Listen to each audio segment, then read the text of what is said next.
कराची से। रियासत करने देगी आपको ये सब कुछ लॉन्ग मार्च? हमारा रियासत से तो रोला नहीं है, हमारा तो हुकूमत से रोला है। कंफर्म इलेक्शन नहीं हो रहा। ये खबर दी है आपको किसी ने? यकीन है, इलेक्शन की तैयारियां बताती हैं भाई इलेक्शन हो रहा है। सुप्रीम कोर्ट को ये किसने कहा है कि आप लब्बैक को नहीं सुन सकते? वो कहते हैं मैं आया नहीं लाया गया हूँ। जमात इस्लामी को लाया गया? बिल्कुल लाया गया भाई। उनके बहुत बड़ा जिम्मेदार कराची में हमारे साथ बैठकर पूछता है यार आप सेटिंग में नहीं थे? पाकिस्तान के जितने स्टेक होल्डर से सबसे मुलाकात हुई थी। बात तो तब है जब वो ताकत में था। कहे कि मेरी जिद इमरान खान है, जब वो कहता था तो मैंने मतलब एक मुज़ाकरात की तरह हमने कहा था ये जिद तुम्हारे गले पड़ेगी। 11 मई और फिर 22 मई को आपका लॉन्ग मार्च चला गया लाहौर, जहां से तहरीक का आगाज़ हुआ। अब लॉन्ग मार्च आपने कराची से शुरू करना है, वजह क्या है लोग जानना चाहते हैं। बिस्मिल्लाहिर्रहमानिर्रहीम, बहुत शुक्रिया। पहले हमने ऐलान किया था 11 मई का, उसके बाद हमारे साथियों ने ये मुशावरत की कि इलेक्शन का ऐलान है और सारी मारामारी है, तो आप बेहतर ये है कि इस ऐलान के बाद इलेक्शन की डेट जो दी हुई है, जो कि नहीं हो रहा, कंफर्म इलेक्शन नहीं हो रहा। खबर दी है आपको किसी ने? नहीं, यकीन है, इलेक्शन की तैयारियां बताती हैं भाई इलेक्शन हो रहा है। प्रोग्राम, किसी प्रोग्राम ने होना हो तो उसकी तैयारी बताती है कि ये प्रोग्राम हो रहा है। तो इलेक्शन कोई मजाक थोड़ी है, एक इवेंट है, बहुत बड़ा है, एक जिम्मेदारी है। तो जिम्मेदारी के ऊपर जिन लोगों ने जिम्मेदारी निभानी है, उन लोगों की सुबह शाम आनी है जानी है, देख रहे हैं कि वो क्या कर रहे हैं इलेक्शन के लिए। तो इलेक्शन तो नहीं हो रहा। हमारे सामने जो सूरत हाल है उससे वाज़े हो रहा है। आप क्या समझते हैं? ये कोई भी मुल्क में कोई समझता है कि इलेक्शन नहीं हो रहा? जो टिकटें देकर बैठे हैं वो भी इलेक्शन की तैयारी नहीं कर रहे, उनका कहाँ है किसी हल्के में कोई उनकी तैयारी, और जो टिकटें नहीं दी वो भी सुकून से बैठे हुए हैं। तो इलेक्शन की हमारे सामने ये बात। बहरहाल फिर भी हमने उस तारीख का इंतजार किया कि शायद इलेक्शन की कोई नवीद हो जाए। तो इससे बाद हमारी ये काबीना ने क्या कि यहाँ तो गवर्नमेंट है, ये क्या कहते हैं, सेटअप है दूसरा, जो अबूरी हुकूमत है। तो उससे बेहतर है कि हम जो लोग हुकूमत के अंदर बैठे हुए हैं वहाँ से शुरू करके और जो मौजूदा फेडरल के अंदर जाएँ। तो ये हमारा प्लान हुआ, तो हमने फिर कराची से इसलिए शुरू किया। खुद लीड करेंगे कराची? जी इंशाल्लाह मैं खुद लीड करूँगा कराची से। हमारी पूरी शूरा भी साथ होगी, मरकजी ओहदेदारान सारे इंशाल्लाह। रियासत करने देगी आपको ये सब कुछ लॉन्ग मार्च? हमारा रियासत से तो रोला नहीं है, हमारा तो हुकूमत से रोला है। रियासत को इख्तियार नहीं है हमें रोके। हमारा जमहूरी हक है, हम कहीं भी एहतजाज करें, कहीं भी मार्च करें। हम पाकिस्तान की रजिस्टर्ड इलेक्शन कमीशन की पार्टी। सब एक एतराज़ लब्बैक पे ये आता है कि जो दीनी मामलात होते हैं इन्हें ये अपना मरकज़ी नुक्ता रख लेते हैं। अगर ये दीनी मामलात ना हो तो लब्बैक कहाँ स्टैंड करती है जो अवामी इशूज़ हैं? तो हम आपसे ये जानना चाहेंगे जो अवामी इशूज़ है, जो माशरती इशू है, जो माशी इशू है, उस पर लब्बैक की क्या हिकमत अमली है? देखिए, पाकिस्तान जब बना है ना तो एक दीनी इशू था जिसको अल्लामा इकबाल ने उठाया और अल्लामा इकबाल और कायद आज़म ने उठाया और पाकिस्तान बना। वो था, सारे जोर लगा बैठे थे, फिर वही जोर लगा के बट के रहेगा हिंदुस्तान, बन के रहेगा पाकिस्तान। और पाकिस्तान का मतलब क्या? ला इलाहा इल्लल्लाह। ये दीनी इशू है ना, ये मज़हब का इस्तेमाल हुआ है ना, ये सारा कुछ इस्तेमाल का है, ये मज़हब का नाम लिया गया, ये मज़हब का नाम लिया गया तो पाकिस्तान बना है। इसीलिए पाकिस्तान में फ़ौक़ियत भी इसी चीज़ को होगी, नाम भी इसी का रहेगा। बाकी पाकिस्तान के दूसरे मसाइल के लिए देखें, हमने महंगाई के लिए पहले भी आवाज़ उठाई, फिर शटर डाउन का वो कॉल हुई, बड़ी एहतजाज, अल्हम्दुलिल्लाह हमारा कामयाब रहा ऑल ओवर। फिर उसके बाद अब इंशाल्लाह हम लॉन्ग मार्च करने के लिए जा रहे हैं। तो दीनी हो, मिली हो, मुल्की हो, कोई भी मसला हो, लब्बैक अपना वाज़ेह किरदार अदा करती है। आप देखिए, अभी इलेक्शन कमीशन में जहाँ सुप्रीम कोर्ट में जब हमारा गए हैं नुमाइंदे, तो सुप्रीम कोर्ट को ये किसने कहा है कि आप लब्बैक को नहीं सुन सकते? वो कह रहे हैं हम लब्बैक को नहीं सुन सकते।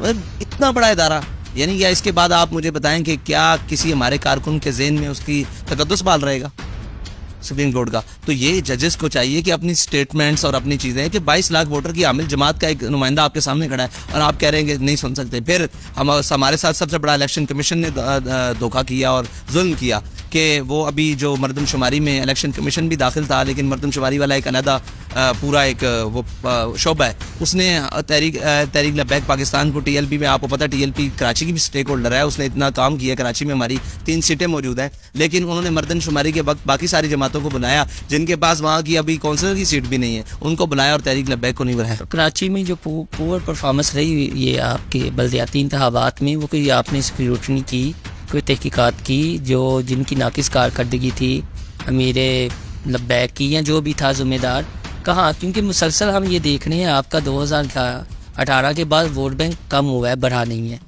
हमारा तहरीक लब्बैक पाकिस्तान का 18 के बाद वोट बैंक ज़्यादा हुआ है, लेकिन वो कम किया जा रहा है, वो किसी भी इलेक्शन की धांधली के ज़रिए, किसी भी चक्कर के ज़रिए। अब कराची में मैं आपको सच्ची बात बताता हूँ, आप ये देखें, जिन जमातों को उम्मीदवार नहीं मिल रहे थे काउंसलर के, वो जीत गई। हैरान कौन बात है, भाई एक है उम्मीदवार आएगा, वो कंपेन करेगा तो उसको मिलेगी। जमात इस्लामी को उम्मीदवार नहीं मिले, ये जो भी है वो कहते हैं मैं आया नहीं लाया गया हूँ। जमात इस्लामी को लाया गया है। इसमें कोई दूसरे ऐप थोड़ी है, कौन कहता नहीं लाया गया।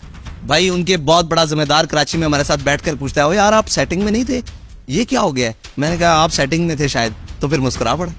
ये सच्ची बात है कि हाफिज नईमुर रहमान की कारकर्दगी नहीं है, उन्हें लाया गया कराची। देखिए कारकर्दगी की बेस पर उनकी सीटें नहीं है। अगर कारकर्दगी है भी ना, मान लिया जाए, तो वो कुछ इतनी सी कारकर्दगी है, ठीक है, और कारकर्दगी बेस्ड वो नहीं है, ठीक है। और वो किसी ना किसी तरीके से अब वो चाहते ही हैं कि ये दोनों मजहबी ताकतें हैं ये आपस में सामने आ जाए, लेकिन हकायक और सच यही है कि वो नवाजे गए हैं और वो बड़े अहम तरीके से नवाजे गए हैं। और बड़े जितना हमारा था वो खींच के कोई आधा पीपल्स पार्टी को और आधा इनको बांट कर वो बदर बाट कर देगी। तो बड़े इलेक्शन में भी यही होगा और यही तमाशा होगा। लेकिन ये याद रखिएगा कि अगर ये तमाशा हुआ तो हम प्लेट के लिए तो नहीं लड़े, लेकिन देख पे वो लड़ाई होगी, सारा पाकिस्तान देखेगा। आपकी बहुत ज़्यादा फैन फॉलोइंग है सोशल मीडिया में, इमरान खान साहब की बहुत है, मरियम नवाज़ की बहुत है। हमारे यहाँ पर ये देखा जाता है कि जिनकी फ़ैन फॉलोइंग सोशल मीडिया पे, वो सोशल मीडिया के मिजाज को समझ कर उस तरह की तकरीरों में अल्फाज इस्तेमाल करते हैं जो आम घरों में हम इस्तेमाल नहीं कर सकते। आपका भी एक जुमला के नचन वालियाँ ने मुंडे इनकलाब नहीं ले आ सकते बच्चे, वो बड़ा वायरल हो जाता है, आगे आ जाता है। हमारी लीडरशिप जो है वो मैच्योर होगी कि उन्हें नया ज़रूरत पड़े इस तरह के जुमलों की, चाहे कोई भी है, ज़रूरी नहीं है आप ही, कोई भी है, इमरान खान हो, मरियम नवाज़ हो, कोई भी मरकज़ी क़यादत हो किसी भी जमात की। क्या कि ऐसे अल्फाज ना बोले जाए जिनसे किसी का दिल दुखे।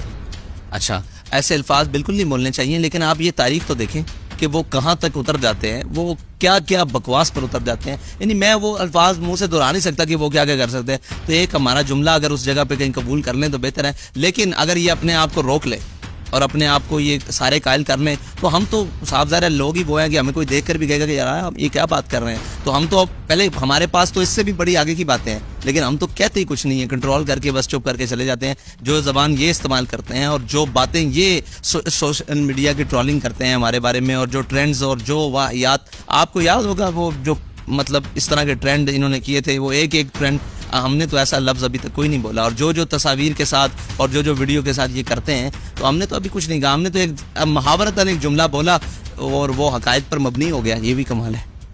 आप साहब एक कन्फ्यूजन है, दूर कर दें तो बेहतर है।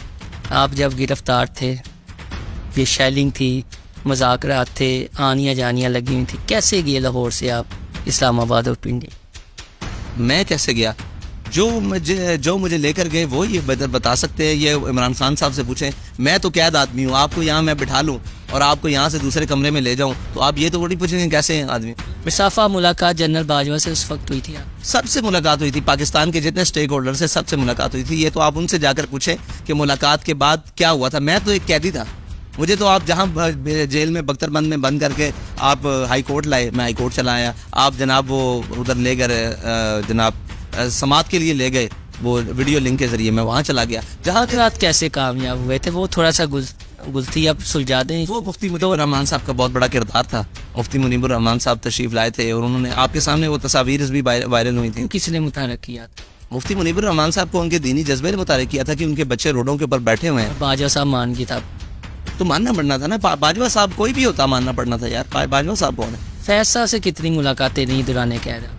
दुराने कैद वो मुझसे मिलने हैं नहीं, उसे गालिबन 3 दफ़ा मिलने आए। तारीखी जुमला, कोई बातचीत? बहुत सारे तारीखी जुमले हैं, वो भी फिर कभी बैठे आपके साथ पॉडकास्ट करें तो फिर आपको बताएं। यार ये मैं समझता हूँ कि अब साफ़ियों को भी इजाज़त मिल गई है कि उनका नाम लें। बहुत बड़ा साफ़ी कल खड़ा होकर कह रहा था कि अब वक्त आ गया हम फैज़ का नाम लें, तो हमने उस वक्त भी उसका सामना किया जब वो इक़्तिदार में था, जब वो खौफ और दहशत की अलामत था। हमने उस वक्त सामना किया। अब उसका नाम लेने का मैं तो समझता हूँ वो मजलूम है, अब ख़त्म हो गया, सीट से गया कर। बात तो तब है जब वो ताकत में था, उसके सामने आंख में आंख डालना तब काम था, उसके सामने खड़े होना कि तुम गलत कर रहे हो। जब वो कहे कि मेरी जिद इमरान खान है, जब वो कहता था, तो मैंने मतलब एक मुज़ाकरात के दौरान हमने कहा था ये जिद तुम्हारे गले पड़ेगी और तुम्हारे ऐसे गले पड़ेगी। याद मतलब ये बात कर रहा हूँ इक़्तिदार की। अब तो उसके बारे में ना हो। तब उसने क्या कहा ये जब आपने जुमला बिगड़ने पड़ी? तो खामोश हो गया, खामोश हो गया। बाकियों ने साथियों ने पूछा आपने इतने वसूख से इतनी बड़ी बात कर दी। ये जो बाकी इमरान खान साहब के साथी बैठे हुए थे उनके सामने जिनको वो गले लगा रहा था, मैंने उनको कहा कि आप पे बुढ़ापा तारी होना है और आपके लिए जेल में। अब कौन कौन था? इजाज चौधरी, राजा बिशान? नहीं, ये अली मोहम्मद खान साहब और बाकी साथी जो असद कैसर साहब थे और ये और बाजवा साहब से आप तीनों बस मिले? जी बाजवा साहब से मुलाकात? भाई जो भी मिलने आया मुझसे मिलने आया, मैं किसी से मिलने नहीं गया। यही आप कह रहे हैं क्योंकि मैं तो कैद में हूँ। नहीं, जब बाजवा साहब से मुलाकात हुई, लास्ट में पूछना चाह रहा हूँ, मुफ्ती मुनीब, करीम डैडी जी वो उनसे मिले ना, बाजवा साहब उनसे मिले और बाजवा साहब आपसे भी मिले थे? बस ऐसे ही सरसरी सी मुलाकात हुई, कोई ज्यादा नहीं। वो वैसे कहते थे कि लब्बैक को सियासत में आना चाहिए जैसा से कौन कहते हैं? जनरल बाजवा साहब वो कहते होंगे, पर हमें तो उन्होंने इतना ही कहा था कि आप मुल्क के लिए किरदार अदा करेंगे। आपको नहीं लगता कि पीटीआई और आपको बड़े तरीके से आमने सामने कर दिया गया? पीटीआई अपनी बेवकूफ़ाना हरकत की वजह से आपने सामने आई। देखे ना, अब हम आमने से आपकी कोई दुश्मनी? पीटीआई से अब तो दुश्मनी है यार। तो हमारे मतलब उन्होंने इतने शहीद किए हैं। मुझे ये बताएं कि वो ज़िले शाह को एक लेकर एक शहादत है ना, मैं तो सियासी कारकुन को एक छड़ी लगने के भी खिलाफ हूँ, बड़ी दूर बात है उसकी शहादत। लेकिन आप मुझे ये बताएं कि हमारे तो 53 शहादतें, वो कहाँ जाएंगी? वो एक अपनी शहादत भूलने के लिए तैयार नहीं है। वो उनको एक याद है कि आजम स्वाति को नंगा किया, हमारे लोगों को तो आपने कब्र के नीचे पहुंचाया। आप सर लास्ट में बता दें, जो कराची से 22 को आपने शुरू होना है, तारीख चेंज तो नहीं होगी? और क्या मुतालबे? अभी तक तो तारीख ये है, अगर हमारी शूरा ने फैसला किया तो ये चेंज भी हो सकती है, पहले भी हो सकती है, बाद भी हो सकती है, ये कोई मसला नहीं। लेकिन इंशाल्लाह हम आएंगे, ये बात तय है।